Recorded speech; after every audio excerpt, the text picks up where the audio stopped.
Bonjour tout le monde. Bienvenue au dernier d'une série de 4 webinaires cette année dans le cadre du projet Parcours et Détours, qui est financé par le ministère de l'Éducation de l'Ontario et qui est une collaboration avec le Collège de la Cité que vous connaissez. Aujourd'hui, on a la chance de rencontrer Graham Fox. Si vous avez eu la chance de regarder le topo, vous savez un petit peu de quoi il est question aujourd'hui. Alors, on va avoir une petite conversation. Je vous rappelle que à tout moment, si vous avez des questions plus spécifiques ou des questions d'intérêt sur Graham, le travail qu'il fait, ce qu'il l'a amené là, euh, vous, vous allez dans la boîte de chat et vous mettez votre question. Et Sébastien, qui est avec moi aujourd'hui, va pouvoir me partager des questions. Alors, on y va. Bonjour Graham. Bonjour. Merci d'avoir accepté de faire cette expérience-là avec nous. Merci de m'accueillir. C'est gentil. Écoute, je vais commencer par te demander ce que tu fais. Parle-nous un petit peu là, de là où on est dans quel espace aujourd'hui. Alors, aujourd'hui, on se rencontre dans les bureaux de l'Institut de recherche en politique publique, qui est un groupe de recherche ou, pour employer l'expression anglaise, un think tank, qui fait des recherches sur toutes sortes d'enjeux qui intéressent les gouvernements. Alors, comment on peut améliorer le système de santé, comment on finance nos programmes publics, comment on prend des décisions démocratiques ensemble, dans le but d'alimenter les décisions de nos gouvernements. Alors, on agit à l'extérieur de l'appareil gouvernemental, mais on espère que le produit de nos recherches vont améliorer les décisions qui sont prises. OK. Alors, toi, le rôle que tu as ici dans cette organisation? Comme président-directeur général, je m'occupe du bon fonctionnement de l'organisme. Je supervise les programmes de recherche. C'est nous qui décidons des orientations qu'on veut donner à nos travaux et je m'occupe de l'équipe. OK. Alors, cette organisation-là, en fait, l'organisation dans laquelle on est, l'IRPP, s'assure d'avoir de la recherche pour nourrir les décisions que les politiciens vont prendre. Est-ce qu'il y a des thèmes qui sont vraiment, que tu trouves qui sont des thèmes d'actualité qui peuvent. Bon, tu sais que c'est des intérêts, des fois c'est des intérêts qu'on ressent comme citoyen, mais on ne sait pas trop. Alors, c'est quoi les thèmes présentement qui sont les plus importants? En ce moment, on est beaucoup interpellé par les thèmes liés à l'innovation. Comment est-ce qu'on devrait suivre les transformations dans notre économie? Comment est-ce qu'on peut s'adapter à l'intelligence artificielle, au commerce international, parce que ça a des impacts sur le type d'emploi qui existe, le type de personne qui va occuper ces emplois-là. Alors ça, on est très intéressé par ça. On est très intéressé par les façons dont on prend des décisions ici au Canada, dans la Fédération canadienne, alors qu'on a 10 provinces, 3 territoires, un gouvernement national, et il faut trouver des façons de faire coordonner un peu nos décisions. Alors on s'intéresse aux mécanismes de la Fédération canadienne, et de plus en plus, on s'intéresse aussi aux institutions démocratiques. Okay. On le voit, on ne peut pas ouvrir un journal ces jours-ci sans lire des articles au sujet d'une élection, de la mésinformation qui a peut-être influencé un vote ici ou ailleurs.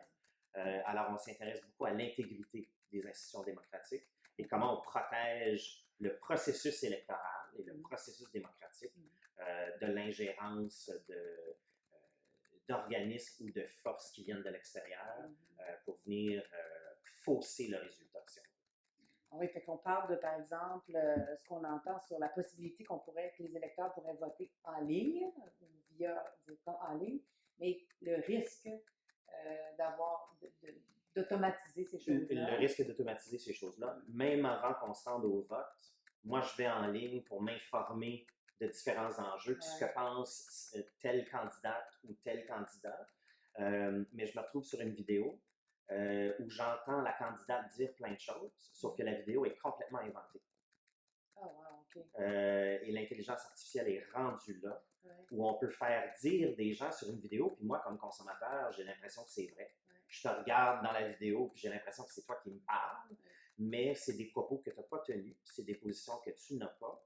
Alors moi, je vais prendre des décisions sur si je vais voter pour toi ou non, sur une information qui est déjà carrément fausse.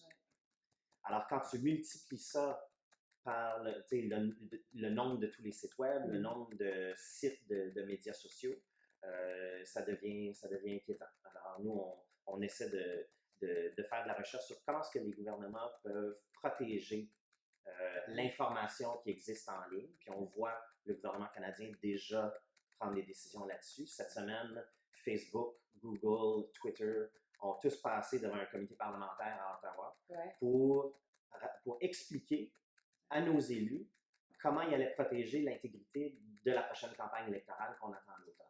Oh wow! Est-ce que ça, c'est des choses qui sont influencées par le travail que vous faites ici? Oui.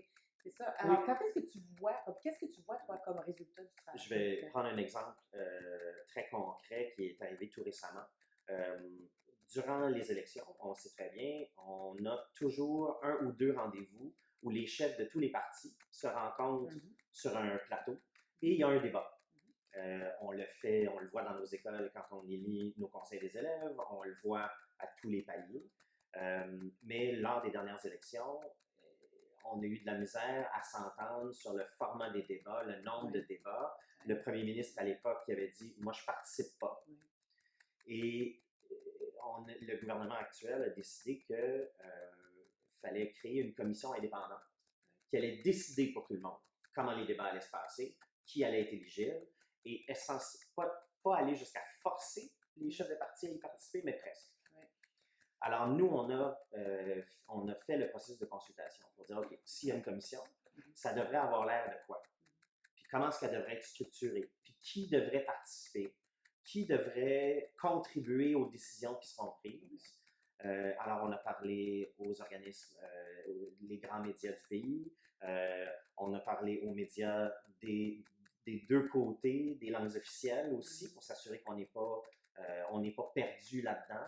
On a parlé aux représentants des partis politiques. Et on a publié un rapport qui disait, si vous faites ça, ça devrait avoir l'air de telle chose.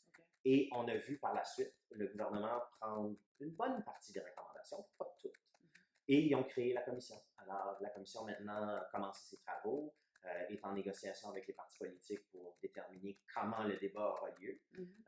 Et on va voir leur travail à l'automne. Alors, nous, on a fait des réunions, on a écrit des rapports, on a beaucoup réfléchi à ça, et on voit de façon concrète des gens qui sont en train de bâtir ce qu'on leur a dit qu'ils devraient faire. Ah, OK, ça, c'est valorisant quand même de voir c'est le bien. résultat. Dis-moi, as-tu toujours été, parce que tu es très, à quelque part, même si c'est indépendant, l'organisation est indépendante d'un ou d'un autre parti, pour appliquer un parti, es-tu toujours intéressé à la politique ou à l'exercice? Oui, toujours. Okay.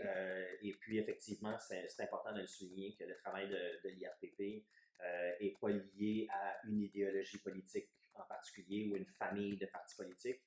On produit nos recherches et tout le monde y a accès, même le public. Si tu vas sur notre site web, tu peux lire tout ce qu'on fait, puis c'est parce qu'on trouve que c'est une ressource publique. Alors, c'est accessible à tout le monde sans frais. Puis on souhaite que tout le monde s'en serve. Mais c'est vrai que je suis président de l'IRPP depuis 8 ans maintenant. Alors, ça fait quand même un bon bout de temps que je suis ici. Mais le fil conducteur de tous les emplois que j'ai eus, ça a été un intérêt pour la chose publique. Comment on travaille ensemble pour prendre des décisions qui vont affecter le collectif. Et maintenant, je m'intéresse beaucoup, comme je disais tantôt, au fédéralisme, aux institutions démocratiques. Mais mon intérêt premier, ce qui a fait que je me suis impliqué en politique, c'était la langue et la place du français en Ontario, où j'ai grandi. Et c'est par là que je me suis intéressé à la politique. Alors, c'était la langue d'abord et ensuite les processus démocratiques. Comment ça se vivait, ça? Parce que je suppose que même déjà au secondaire, tu étais quelqu'un qui était engagé. Alors, comment ça s'est éveillé? Mais pas... le transfert de la 8e à la 9e année a été important pour moi.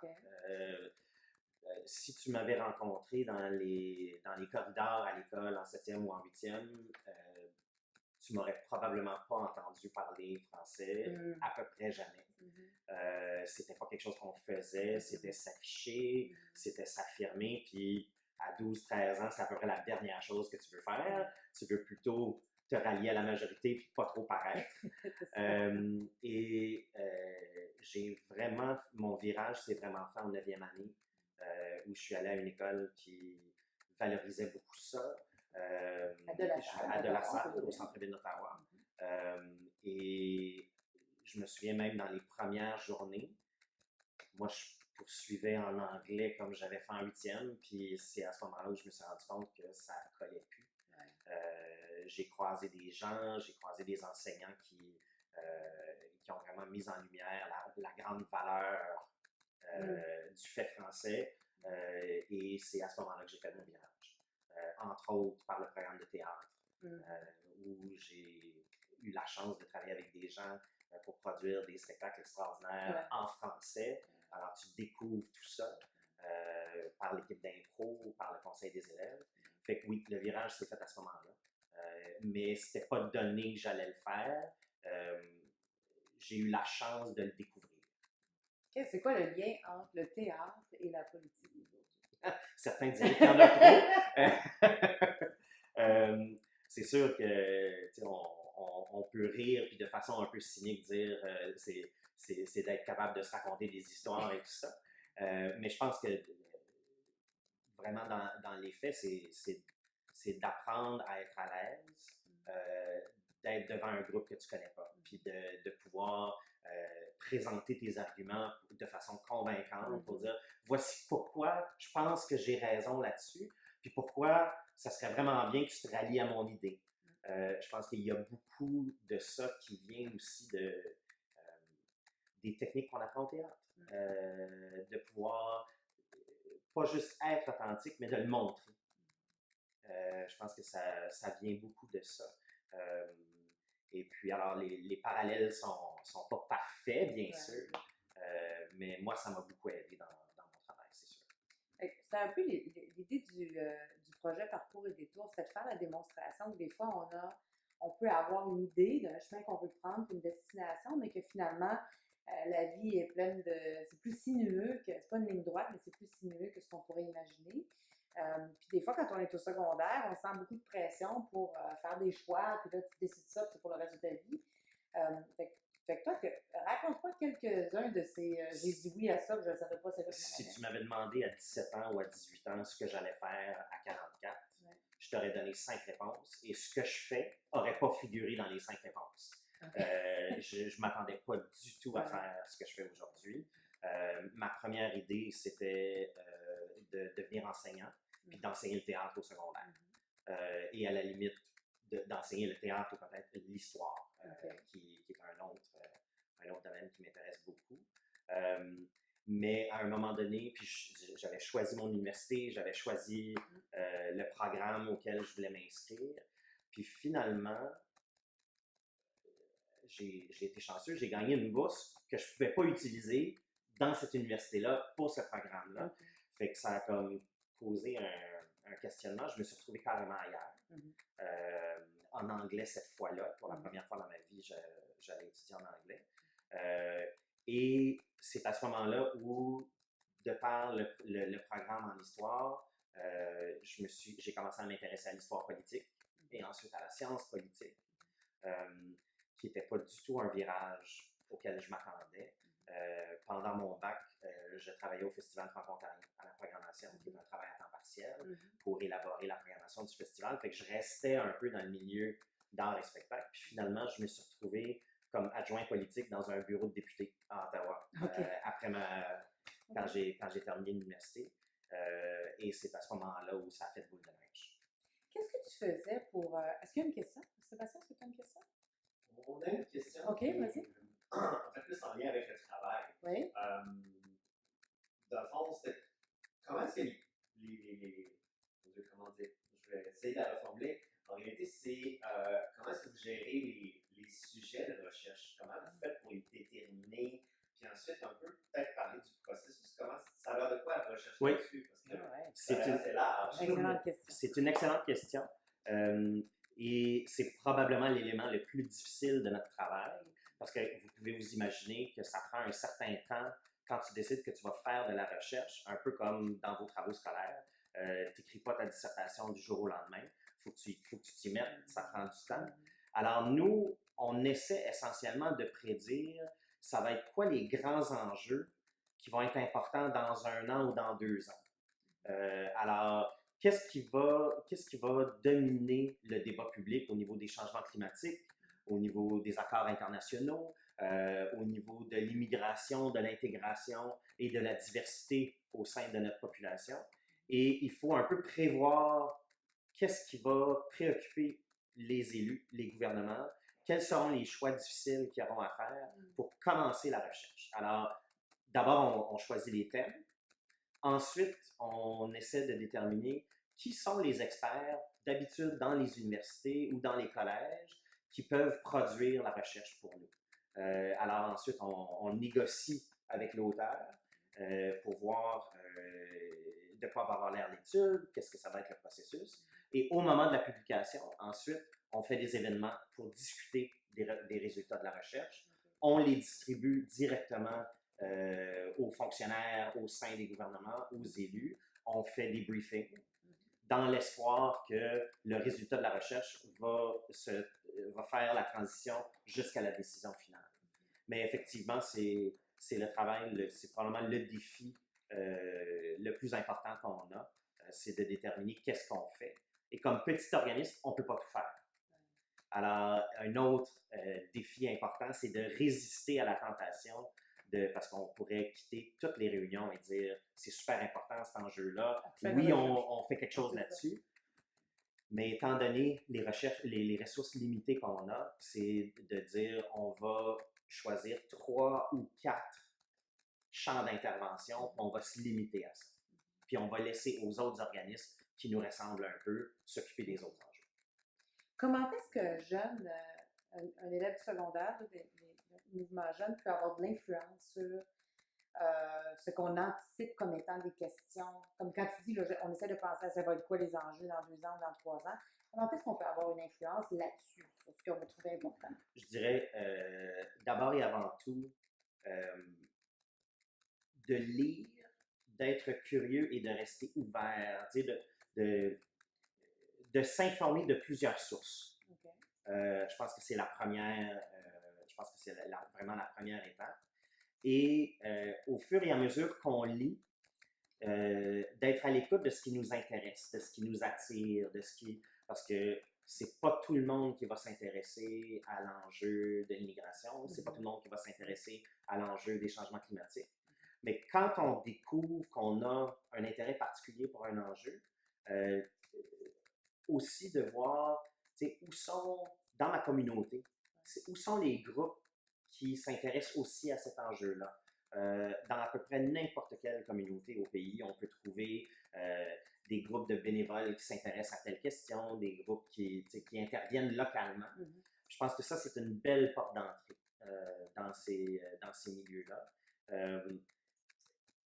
Parce que c'est dans ces travaux-là qu'on va découvrir qui sont les élus qui sont intéressés aussi, qui est d'accord avec moi, qui est peut-être en désaccord, qui a une autre perspective, où il y a un débat intéressant qu'on peut avoir. Et au fil du temps, on peut ensuite développer une certaine connaissance dans ce milieu-là, un certain vécu, une certaine expertise, et bâtir là-dessus pour ensuite aller voir un peu plus loin. Donc, c'est pas parce que je suis pas obligée de subir, moi, même si j'ai 17 ans, j'ai pas encore le droit de vote, encore. Mais je peux quand même avoir de l'influence sur les questions qui vont être importantes. Absolument. Puis là, on est à la veille d'une élection fédérale. Ouais. Alors, le timing est en fait très bon.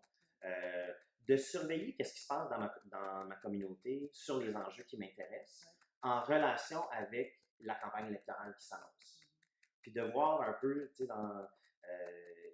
de surveiller quand il va y avoir un événement ou un débat où on va pouvoir entendre les différents points de vue des candidats. Parce que c'est pas parce que j'ai pas le droit de vote que je peux pas aller poser une question ou que je peux pas aller faire une intervention au micro. Ou même si j'ai pas encore le goût d'aller au micro, d'arriver un peu tôt ou de rester un peu après pour aller échanger avec les gens avec qui j'ai l'impression d'avoir des atomes crochus. Je pense que c'est une très, très belle façon de commencer à s'intégrer dans ces débats-là. Là, toi, je vais dire la chance de faire un peu le tour du Canada puis d'entendre des gens de partout. Parle-moi de ce rôle-là que tu as, décris-moi ce que ça veut dire, pourquoi c'est important de te promener, parler aux gens là, qui seraient vulnérables tout le temps. Oui, j'ai la chance d'être dans un train ou un avion au moins une fois par semaine. Euh, alors, sur le plan logistique, c'est quelque chose à gérer. Mais un autre des défis qu'on a, nous, c'est que ce serait trop facile que les experts universitaires parlent aux experts universitaires sur les enjeux qui les préoccupent et de ne pas aller chercher la perspective du vrai monde. Puis de ne pas aller tester qu'est-ce qui arrive aux recommandations qu'on fait, qui sont peut-être pures sur le plan de la recherche, mais qui ne fonctionneront pas quand tu arrives dans le concret. Alors, je trouve ça très important d'aller chercher la perspective des gens qui sont des gens qui travaillent, quand tu fais de la recherche en santé, de faire ça puis de ne pas aller parler aux gens qui gèrent le service d'urgence ou de ne pas parler aux gens qui sont aux soins primaires dans la clinique communautaire qui est dans ton quartier. Je pense que tu manques quelque chose. Et dans un pays aussi grand que le Canada, avec des régions qui sont tellement diversifiées à tout point de vue, de prétendre faire de la recherche pour l'ensemble du pays et de ne pas voyager dans l'ensemble du pays, à mes yeux, c'est un peu un non-sens. Alors, on tente du mieux possible avec les ressources qu'on a, d'être le plus présent possible dans chacune des régions pour que la réalité des régions soit reflétée dans les grandes recherches qu'on peut publier nous autres. Et c'est toi ou c'est une équipe qui se fait un peu porte-parole au retour? Les deux, je dirais que c'est beaucoup moi. Comme porte-parole un peu de l'Institut, c'est moi qui tient la plupart de ces rencontres-là. Puis moi, je ramène le feedback que je reçois dans les capitales provinciales, dans les universités que je visite, à l'équipe de recherche ici. Mais il y en a trop à faire, alors souvent j'ai des collègues qui vont en prendre des bouts, qui vont s'occuper de tel enjeu. Mais comme je dis, c'est extrêmement important pour nous d'aller tester un peu nos hypothèses de recherche avec ceux qui, ultimement, sont responsables de prendre des décisions.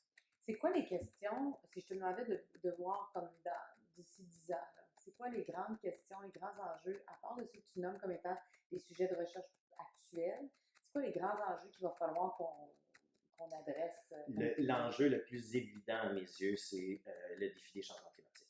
Et il y a beaucoup d'instituts qui font de la recherche de très, très grande qualité. Alors ça, c'est un parfait exemple de quelque chose que nous, on reconnaît qui est important, mais dans lequel on ne fait pas énormément de recherche. Le seul aspect où on est directement impliqué, c'est l'aspect intergouvernemental. Comment tu fais pour que les décisions de ta ville et celles de ta province et celles de ton pays soient arrimées et soient coordonnées au minimum? Puis on le voit dans... Et pas contradictoire. Et pas contradictoire. Puis on le voit en ce moment, la chicane est prise entre le gouvernement fédéral à Ottawa et le gouvernement provincial dans plusieurs provinces sur comment est-ce qu'on taxe le carbone. Et alors ça, je pense que c'est le plus grand enjeu, qui est dont on ne reconnaît même pas encore l'urgence suffisamment. Il est minuit moins 5. Alors je pense que celui-là, c'est il est peut-être minuit et 5. Il est peut-être minuit et 5. Un qui est lié, mais qui est quand même un enjeu indépendant, c'est la migration internationale. Pour toutes sortes de raisons. Et traditionnellement, on se dit, il y a une guerre, alors il y a des gens qui vont être déplacés par la guerre. De plus en plus, les gens vont être déplacés par un désastre naturel. Les gens vont être déplacés par une inondation. Les gens vont être déplacés parce que les eaux vont avoir monté, puis il y a toute une section d'un continent qui ne sera plus habitable. Comment est-ce que nos gouvernements nationaux vont gérer l'arrivée de plusieurs personnes? Puis au Canada, on a débattu de l'arrivée de 25 000 réfugiés syriens. Puis moi, j'avais juste le goût de dire juste 25 000, alors qu'il y a 1 million de personnes qui cognent aux portes en Allemagne. On s'est félicité pour 25 000 quand c'était vraiment une goutte dans tout ça. Mais ça va être de moins en moins exceptionnel que pour des raisons de conflits politiques, pour des raisons de conflits militaires, pour des raisons comme je disais, d'événements naturels. comment on va gérer ces grandes migrations-là va devenir quelque chose de plus en plus urgent et je pense de plus en plus commun. Et en ce moment, le Canada peut éviter la question parce que c'est difficile de se rendre ici. Oui. Il y a un océan sur trois côtés. D'un océan à l'autre, à l'autre, à l'autre. Exactement. Et il y a les États-Unis au sud. Mais éventuellement, on va être obligé de participer, je pense, de façon plus proactive à ces choses-là. Et le troisième que je nommerais, puis j'en parlais un peu tantôt, c'est l'intégrité même de nos institutions démocratiques. Ça fait longtemps, il faut vraiment aller loin pour dire c'est quand la dernière fois qu'on s'est battu pour nos institutions. Mais je pense que les institutions deviennent de plus en plus fragiles. On ne peut pas tenir pour acquis qu'elles vont être là, puis qu'elles vont être en santé et qu'elles vont continuer à refléter le bien commun. Et c'est quelque chose qui me préoccupe énormément. Est-ce qu'on a une question, Sébastien? Oui. Oui. En fait, plus parler de l'organisation, de l'organisme. Quel genre d'équipe travaille dans un organisme comme IRPP? Je veux dire, il va y avoir différents secteurs, différentes personnes avec des compétences. Alors, en ce moment, on est 18 dans l'équipe et je dirais que pour des organismes comme le nôtre, c'est à peu près la taille de la plupart des organismes semblables au Canada. Alors, il y en a à peu près une vingtaine à travers le pays, puis on est à peu près de cette grandeur-là. Je dirais à peu près moitié-moitié équipe de recherche et les gens qui appuient le produit de recherche. Au sein de la recherche, c'est beaucoup des gens qui ont étudié en histoire, qui ont étudié en sciences politiques, qui ont étudié en sciences économiques, qui, dans leur parcours, ont probablement choisi des cours qui les menaient à écrire plus qu'à faire des examens, fait que plus des dissertations, plus je vais réfléchir à quelque chose, puis je vais essayer de prendre une recherche. Mais c'est les études que tu pourrais faire pour te joindre à une équipe comme la mienne du côté recherche sont très variées là-dessus. Et les gens choisissent l'organisme selon aussi leurs intérêts personnels. De l'autre côté, on a une équipe de communication, parce que bien sûr, de faire la recherche, c'est une chose, mais il faut la faire connaître pour qu'elle soit utile, pour qu'elle soit pertinente. Alors, dans notre équipe de communication, on a des gens qui travaillent avec les journalistes pour que les journalistes comprennent ce qu'on essaie de faire avec notre recherche et en parlent. On a une équipe qui assure la présence de l'IRPP sur les médias sociaux. Parce que de plus en plus, on n'a pas besoin de passer par les journalistes pour se faire connaître. On peut parler directement à notre public. Alors, on a des gens qui ont une expertise en graphisme. Comment je fais pour résumer les résultats d'une étude de 10 000 mots en 5 infographiques? Où sont les messages clés? Comment est-ce que je peux résumer une idée tout en étant fidèle à l'idée? Et j'avoue que l'équipe qu'on a est vraiment très, très bonne. Je m'émerveille à toutes les fois que je vois le travail. Mais comment on fait ça? Comment on fait ça dans les 2 langues officielles? Parce que notre public est autant anglophone que francophone. J'ai une personne qui s'occupe de nos événements. Parce que oui, on parle aux gens à travers les médias, mais on essaie aussi de réunir les gens dans une même salle pour avoir un débat sur ce qu'on vient de publier. Alors, cette personne-là s'occupe autant de penser c'est quoi les questions que je veux utiliser pour animer mon événement et c'est quoi les sandwichs que je veux là, puis comment est-ce qu'on physiquement, comment on organise le lieu ou l'espace. Et j'ai des gens parce qu'on doit rendre des comptes pour les sous qu'on dépense et comment on les dépense et tout ça. Alors, j'ai toute une équipe qui s'occupe de la comptabilité, de faire les rapports pour qu'on puisse démontrer qu'on a fait attention aux sous qu'on nous donne, qu'on les a dépensés correctement et tout ça. Alors, j'ai une équipe qui s'occupe de ça et qui s'occupe aussi du personnel. Pour s'assurer que l'entreprise, même si on est une entreprise sans but lucratif, faut quand même gérer la business de la boîte. Alors, c'est un peu les gens qu'on a autour de nous. Qu'est-ce que tu cherches quand tu embauches? J'imagine que tu es un gestionnaire embaucheur. Oui, C'est quoi là, ce qui ferait que la différence entre un candidat et un autre qui fait que tu choisis CPB?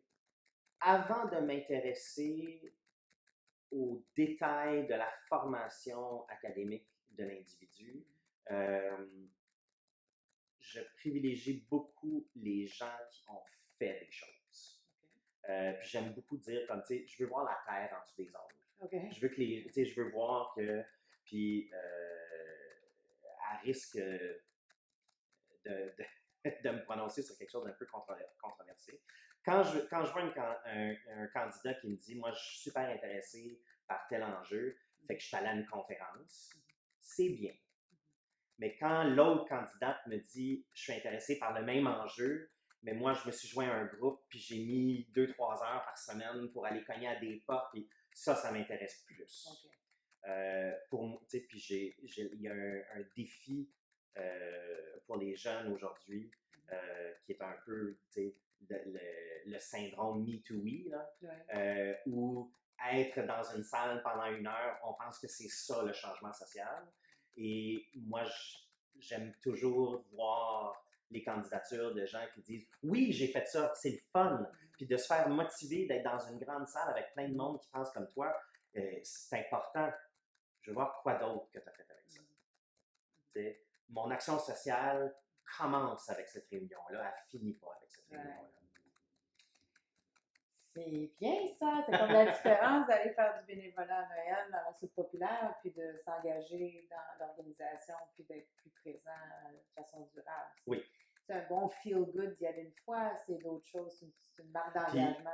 Puis y aller une fois, c'est en soi une bonne chose, Oui.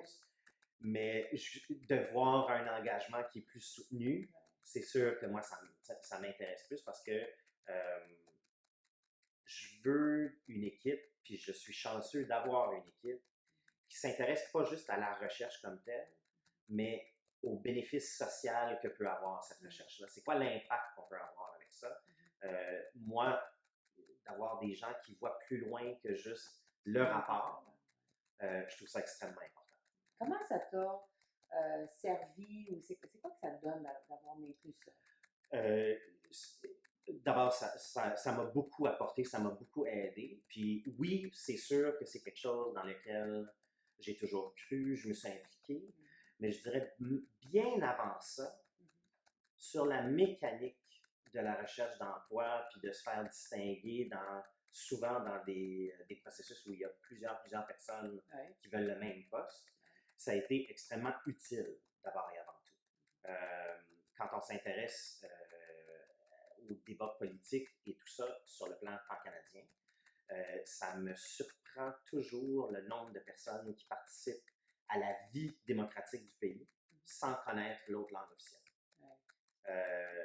Et je ne parle pas seulement d'anglophones qui ne parlent pas français, il y a des francophones qui ne parlent pas anglais non plus. Puis même quand on regarde les journalistes qui font la couverture de l'activité politique à tous les jours, il y a la grande majorité pourrait pas faire les 2 points de presse, un en français puis un en anglais. Il y en a un qui ne comprendra pas.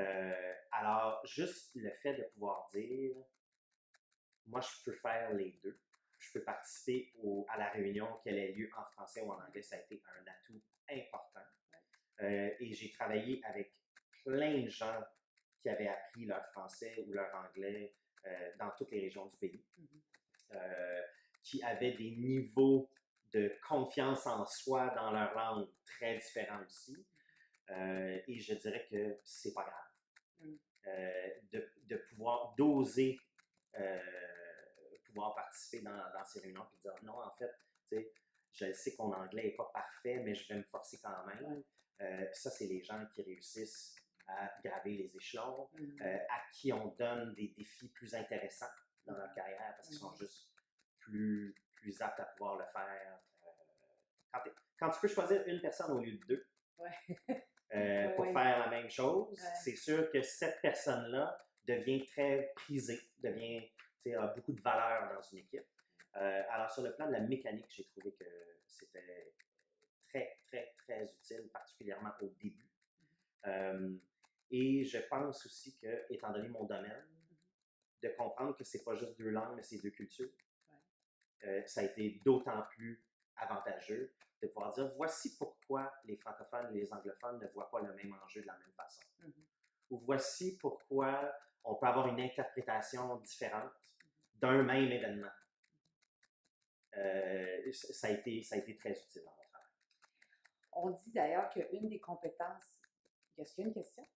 Oui, vas-y. Est-ce que vous vous intéressez aux enjeux et bouleversements causés par la quatrième révolution industrielle et quels seraient les effets sur le monde du travail et de l'éducation?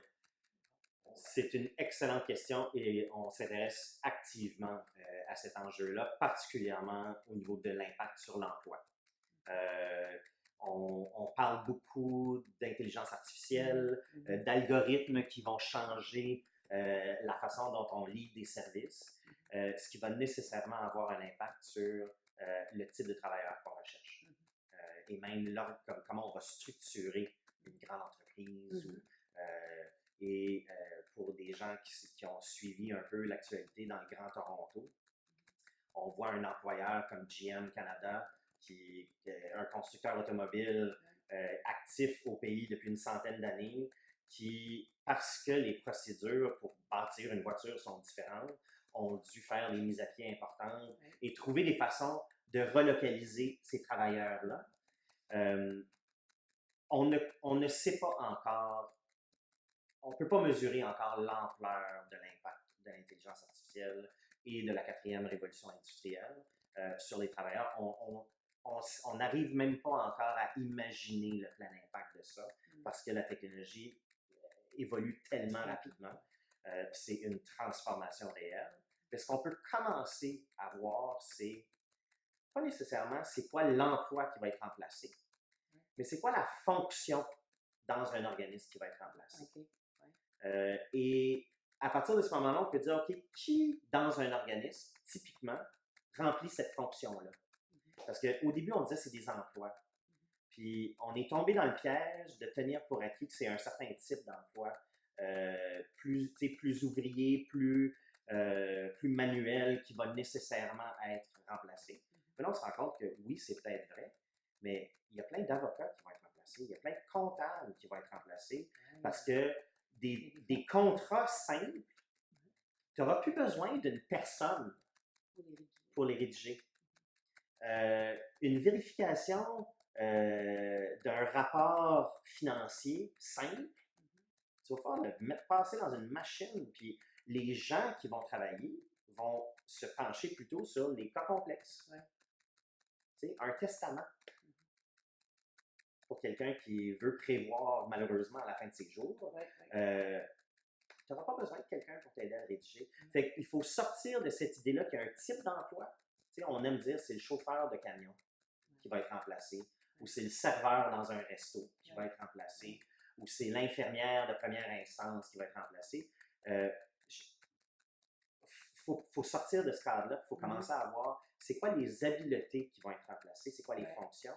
Puis moi, comme travailleur, qu'est-ce que j'ai besoin comme formation et surtout comme habileté? De pouvoir être flexible. Puis nous, ce qui nous intéresse aussi au niveau de la recherche, c'est si on tient pour acquis que la personne va occuper des postes un peu plus différents au fil de sa carrière, comment est-ce qu'on s'assure que cette personne-là est capable, dans la structure du travail, d'être en formation continue? Parce que c'est plus vrai qu'on arrête d'étudier à 23 ans, puis qu'il n'y en aura pas jusqu'à la retraite. Alors, il faut trouver des façons à ce que la personne puisse accéder à une formation pour parfaire une connaissance, pour évoluer un peu. Mais quand tu en as 37 puis tu as des jeunes enfants à la maison, ou quand tu en as 46, puis là, tu es vraiment au milieu de ta carrière, mais il y a quelque chose qui arrive dans ton industrie, puis il faut que tu te replaces. C'est pas évident, on n'a pas encore trouvé les réponses, mais c'est quelque chose qui nous préoccupe, comme je dis, vivement ici à l'IRBB. Je vais conclure. J'ai deux petites questions à la fin, parce que là, tu parles de complexité, puis je vais revenir à la thématique du bilinguisme, parce que ce que tu nommes, c'est qu'en fait, une des compétences qu'il va falloir qu'on développe, qui va avoir de la valeur, c'est notre capacité de fonctionner dans des contextes complexe. Oui. Comment est-ce que tu penses que le bilinguisme nous aide à être capable, comment est-ce que la compétence d'être, parce que tu le dis, c'est pas juste une question de parler dans Non. les deux langues, là, parce qu'éventuellement, il y a des algorithmes qui vont pouvoir parler la langue pour nous. Oui, Google Translate n'est pas rendu, là, mais... Ça s'en vient, une application. Donc, au-delà de la langue, il y a quelque chose d'autre qui fait que, comment est-ce que tu penses que ça peut s'appliquer ou est-ce que ça peut être utile pour... Je pense que, d'abord, de se donner le défi d'apprendre deux langues et de maintenir ces deux langues-là, ça donne une discipline de... Déjà, tu travailles dans deux contextes. Déjà, tu as deux façons de voir les choses. Alors, je pense que juste de continuer à se donner l'habitude de travailler dans des milieux différents, c'est déjà un instinct qui est super important. Je pense que, tu sais, au niveau de la complexité d'un enjeu, tu viens tout de suite, tu doubles les ressources qui te sont accessibles pour mieux comprendre un enjeu. Je trouve ça extrêmement utile dans mon travail de pouvoir lire le Globe and Mail et la presse à tous les jours, ou le Devoir et le Toronto Star à tous les jours, parce que juste l'accès à ces textes-là enrichit ma réflexion. Puis parce que, à part Chantal Hébert, qui écrit dans les deux langues, d'avoir accès à la pensée de quelqu'un, faut la lire, puis c'est mieux, à mon sens, de la lire dans sa langue, de la lire dans la langue qu'il a choisie pour rédiger son texte. Alors, c'est bien au-delà d'apprendre les mots, c'est d'avoir accès à ces idées-là que je trouve important. C'est un bon message pour tout le monde, alors c'est pour ça qu'il faut les maintenir, Oui. Maintenir les deux. Fait que je veux une dernière chose. Je voudrais que tu me dises, qu'est-ce que tu dirais à quelqu'un qui nous regarde, qui a 16-17 ans, qui est en train de faire des choix, qu'on pense qu'ils sont dramatiques, drastiques et terminales. Qu'est-ce que tu donnerais comme conseil? Je dirais de ne pas avoir peur que le choix que tu vas faire aujourd'hui, c'est la dernière fois que tu vas pouvoir y penser. Je connais plusieurs personnes qui ont commencé des programmes et qui ont fini dans un programme complètement différent. D'ailleurs, j'en suis. J'ai commencé avec un bac en théâtre et en histoire. J'ai fini avec un bac en histoire. Puis j'ai comme caché le côté théâtre rendu à la fin. Et j'ai fait une maîtrise en sciences politiques. Alors, de se donner le droit de dire, je choisis ça aujourd'hui parce que ça m'intéresse. Puis peut-être que je vais changer d'idée. Peut-être qu'après un an, je vais reconnaître que finalement, c'est peut-être autre chose qui m'intéresse plus. Et c'est correct. C'est correct de changer d'idée. Puis mon souhait, ce serait que tu ne sois pas immobilisé dans ça en disant « Je suis tellement pas certaine de pouvoir choisir que je ne choisis pas. » On choisit, puis on change d'idée et on rectifie l'idée. Puis c'est correct. Excellent. Je te remercie, Greg. Merci. Un grand plaisir de parler. Puis je veux vous donner un filon. Vous ne l'avez peut-être pas attrapé, mais si vous allez sur le site du RPP, dans le cadre de vos projets de recherche, de vos rédactions, vous avez accès à tout plein de recherches sur des questions, c'est ça, sur des questions, des enjeux canadiens. Puis ça peut peut-être vous aider. Ça fait des références probablement pas assez connues au secondaire, alors profitez-en. Je veux vous remercier d'avoir été de vous être branchés aujourd'hui avec nous. Encore une fois, c'est un projet financé par le ministère de l'Éducation de l'Ontario en partenariat avec le Collège de la Cité. Et c'était Parcours et détours, le dernier webinaire de l'année.